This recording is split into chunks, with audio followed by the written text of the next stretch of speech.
Is implantation bleeding normal in early pregnancy? Is implantation bleeding normal in early pregnancy?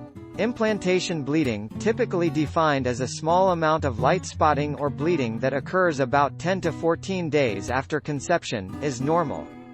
Implantation bleeding is thought to happen when the fertilized egg attaches to the lining of the uterus. Can you take a pregnancy test during implantation bleeding?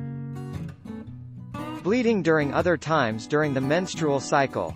Implantation bleeding can be confused with other periods of bleeding. A pregnancy test will normally be positive shortly after implantation bleeding, but it still may take days.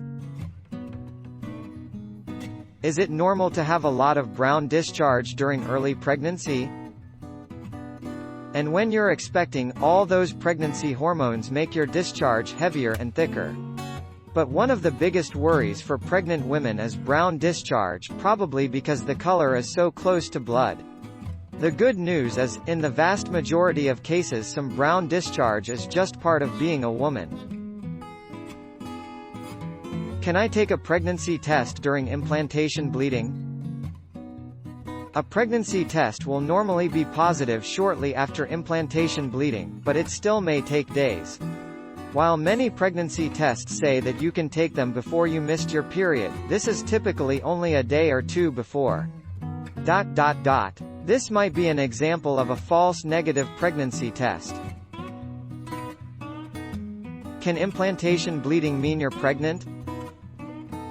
If you see light bleeding, small pink or brown spots, in your underwear and you think you might be pregnant, it could be implantation bleeding.